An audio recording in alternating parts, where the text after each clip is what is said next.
The aroma of sizzling onions and rich spices fills the streets of Lagos every morning, drawing hungry customers to the legendary Bee's kitchen. Her food is mouth-watering, addictive, and said to be the best in town. People stop cooking at home. Why bother when Bee's food is magic on a plate? But behind the steamy kitchen doors, a dark secret brews. A scandal waiting to explode. What if the food you love is hiding a truth too disgusting to swallow? A journalist's shocking discovery will turn the entire community against its beloved chef. Loudspeaker fire. Collision. Is Bee's success built on a lie? Collision. Will her empire crumble under the weight of the truth? Collision. And can redemption ever taste as sweet as betrayal? Watch till the end to uncover the secret behind Bee's kitchen, a story of scandal, downfall, and the fight for redemption. Backhand index pointing right. Stay tuned, because what you're about to see will change the way you look at food forever. People from all walks of life, including traders, office workers, artisans, and even students, flock to Bee's small restaurant every morning to smell the aroma of spices and sizzling onions, signaling the start of another hectic day at her kitchen. They were eager to experience the culinary magic that Ba had created. In contrast to her mother, who insisted on thorough cleaning and careful food preparation, Ba had always been focused on the flavors, the taste that matters, and spent many hours as a child watching her mother steam pours of soup and pound yam with effortless grace that she would say with a snicker at whatever point her mother said her for skipping cho. Her logic hadn't changed much over the long time. Presently in her late 30s, Va had gotten to be a nearby celebrity, known distant and wide for her capacity to change the least complex fixing into divine delights. Her jollof fries, wealthy with a medal of flavors, was said to equal indeed the most excessive catering administrations. Her a delicacy made from bovine nourishment was so delicate and flavorful that it cleared out her client licking their fingers. In spite of her success, Bee's work ethic was flighty. She had small respect for cleanliness AF. She overseen to keep covered up from her venerating clients. 5 A long time prior, Ba took a jump of FAI and utilized her small investment funds to open her eatery. To begin with, it was a humble operation, a few tables, a little menu, and a single right hand. But as words spread, almost her cooking, the eatery rapidly developed into a bustling center. Individuals came from neighboring ranges, regularly standing in long signals fair to get a taste of her nourishment. The more her acclaim developed, the less she was stressed. Approximately the behind the s detail. Her kitchen was frequently cluttered with grimy utensils and remains from past dinners. The pots and PS darkened with soot truly saw the touch of his cleanser, yet none of this seems to affect the taste of her food. What they don't know won't hurt them, Ba would mutter under her breath, dismissing the occasional complaint from her assistant about the state of the kitchen. Customers couldn't get enough of her food. You are a genius, one man exclaimed as he devved a plate of her Aussie soup. Why should I be cooking at home when you are here? A woman joked as she ordered a second help of a fried rice and chicken. Over time, many people stopped cooking altogether. It was simply more convenient and far more enjoyable to eat at Bee's kitchen. Her meals were not only affordable but also packed with flavors that seemed to suit the so little did know behind the scenes. Bee's cooking method were far from pristine. As moon turned into years, a peculiar trend began to customers who frequented Bee's kitchen started complaining of stomach pains, diarrhea, and other mysterious ailments. Some chucked it up to the unpredictable Lagos weather, while others blamed their own poor eating habit. Bee heard this complaint but paid them no mind. It is not my food, she would say confidently. If it we people wouldn't keep coming back. Her belief was not entirely misplaced. Days, despite the occasional grumblings, the restaurant remained as popular as ever. Bee's charisma and cooking skill seemed to overshadow any doubt people might have had, but beneath the surface trouble was brewing, and it was a matter of time before the truth came to light. Bee's kitchen came alive before the first rise of sunlight touching the bustling city of Lagos. Her day started at 4 a.m. Long before any of our customers arrived, the clattering of PS and the heat of frying oil were the sounds of her morning routine, accompanied by the intoxicating scent of spices that seems to sip into the very walls of her tiny restaurant. But this early morning hustle revealed a different side of Bee, one that her customers never saw. Bee splashed water on her face. As she wiped her eyes, the same basin of water now moist was not placed on the counter. She dipped her hands to clean off some pepper stains from the night before and absent-mindedly flicked the droplet onto the floor. The water wasn't thrown out. Instead, she poured it into a large pot that will later boil yam for her special yam porridge. Her attention turned to a giant spoon resting on the counter, blackened at the edges from years of use. Ba grabbed a spoon and scratched her armpit vigorously.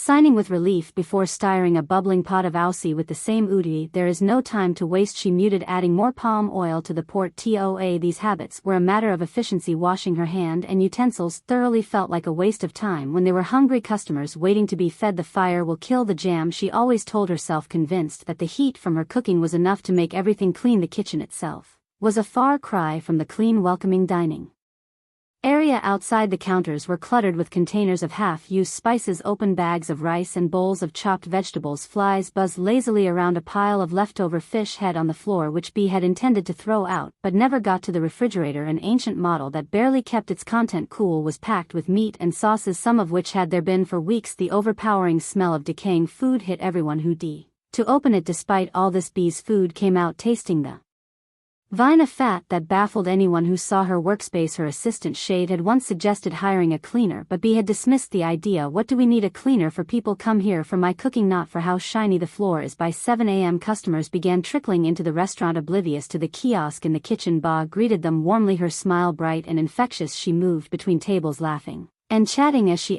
steamed place of jollof fries, umlaan, and her one regular customer. Mr. S praises to anyone who would listen. Bee, food is medicine to the soul. You will eat here and forget all your sorrows. But not everyone was as enthused as a few. Customer had begun to notice a pattern: frequent stomach upsets after eating at Bee's kitchen. Yeah, they brushed it off, blaming their on other factors. It's probably the stew I ate last night, one man said to his wife after spending the night doubled over in pain. Yes, Bear's food can't be the cause, she replied. Her cooking is too good to hurt anyone, and so the reputation of Bee's kitchen remained intact for now. As a month passed, the report of sicknesses grew more frequent. Shade, the assistant, started to feel unease. She had noticed some of Bee's habit, but didn't dare confront her boss directly. One day she tentatively suggested, "Madam, maybe we should start cleaning more often. People are complaining of stomach pains." Bee waved her off. "Nonsense. It's not our food. People are always looking for someone to blame if there was a problem. Why are they still coming here?" SH had no answer. Bee's logic seemed sound. After all, the restaurant was still packed every day, but deep down she couldn't shake the feeling that something was wrong. As BA continued to ch out her beloved dishes, she remained blissful, unaware of the storm brewing on the horizon. Her customers still sang her praises, but whispers of doubt had begun to spread. It was only a matter of time before someone uncovered the truth, and when they did, Bowles' careful Bee empire would come crashing down. It was a crisp Wednesday morning in SL, and the streets were just beginning to street. The street had barely begun to ride, casting soft golden horse over the quiet neighborhood. Phi, a young journalist in her mid-20s, walked briskly into Bee's kitchen. She had heard countless things about Bee's legendary cooking. Friends and colleague raved about the food, urging her to try it. "You haven't lived until you have tried that BAS jollof fries," one colleague had told her emphatically. As someone who valued good food, Phi decided to see the force about it, but her packed schedule as a boarding journalist left her with little free time, so she decided to visit the restaurant at dawn before the day rush began. By 6 a.m. Fumi arrived at the restaurant. The street was quiet, with only the faint of hum of distant generators breaking the silence. As she approached the front door, she noticed the dining area was empty, the chairs neatly arranged. I'm too early," she muttered to herself, but as she lingered near the entrance, she heard AF noises coming from the kitchen, a clatter of pot and the sound of someone heating. Curiosity picked. Phi decided to wait. Minnie turned into moment of impatience. Unable to resist, she wandered around the building, hoping to find someone to take her order. That is when she noticed a small crack in the kitchen door. A soft yellow light SPE through, along with the unmistakable aroma of onions and peppers frying. Phi hesitated for a moment, unsure if she would intrude, but her curiosity got the better of her. She peered through the crack. Her journalist instinct kicked in. What she saw made her heart skip a bit. Bee stood over a massive pot of steaming soup, stirring with a large buttered spoon, her face glistening with sweat as she hummed a tune. But what caught Fumi's attention was Bee's peculiar behavior. She watched in horror as Bola scratched her hairy armpit with the same spoon she used to st the soap. Phi's hand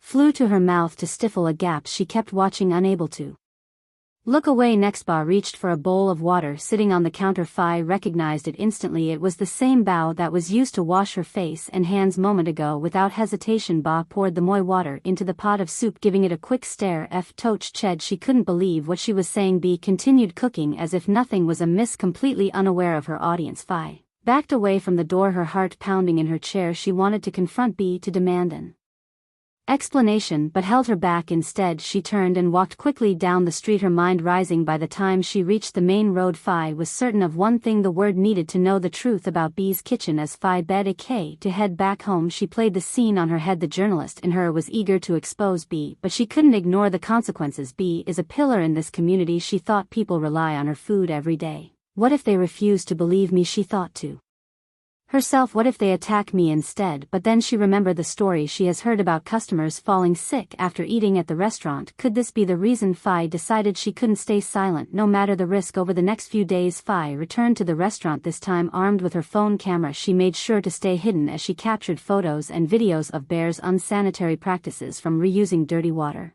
to handling food with unwashed hands. Bear's habits were worse than Phi had imagined. To strengthen her case, Phi began interviewing customers who had experienced stomach issues after eating at B's kitchen. Most of them were reluctant to blame the restaurant. B's food is too good to be the problem, one man said, shaking his head. Still, Phi pressed on, determined to connect the dot. One evening, Fumi sat in her small apartment scrolling through the evidence she had gathered. Her hands trembled as she typed out the post on her blog detailing everything she had witnessed. She included the photos and videos, knowing they were damning to all those who love B's food. This is not an attack on her talent, but a call for accountability. We deserve to enjoy good food without compromising our health. Let's demand better hygiene practice, not just from Ba, but from all restaurants in our community. Phi hesitated before hitting the publish. She knew this would change everything, not just for Ba, but for the community as well. Taking a deep breath, she clicked the button. The sun had barely risen when Phi's blog post went live. By midday it was the talk of the town. Her expose, titled "The Deceit Behind B's Kitchen," spread like white fire. The detailed account of B's unsanitary cooking habits, accompanied by incriminating photos and videos, shocked the community. Fumi's post wasn't just another piece of gossip, it was a careful crafted narrative blending investigative journalism with undeniable evidence. The comments section exploded with reaction ranging from disbelief to outrage. "Ah, I can't believe this. Bear's food is my favorite. How can this be true? No wonder I have been having stomach pains. This is unacceptable. She needs to shut down immediately. What kind of madness is this?" The story spread beyond the neighborhood, shared on WhatsApp groups, social media platform, and even by local news outlet. B, once the darling of the community, was now at the center of a growing scandal. By late afternoon, the effect of H post was visible. The usually packed Baller's kitchen was empty. The few customers who did show up quickly turned away after seeing the viral photos on their phones. Regulars who has sworn by Bear's cooking were torn between loyalty and disgust. Many felt betrayed, while others struggled to reconcile the truth with the fond memories of her food. Is like finding out your favorite jollof fries was cooked in a gutter, one man said bitterly to his friend in the market. Traders gossip loudly about this pander. Mothers want their children to avoid the restaurant. Why some people openly mck Ballers for from grace.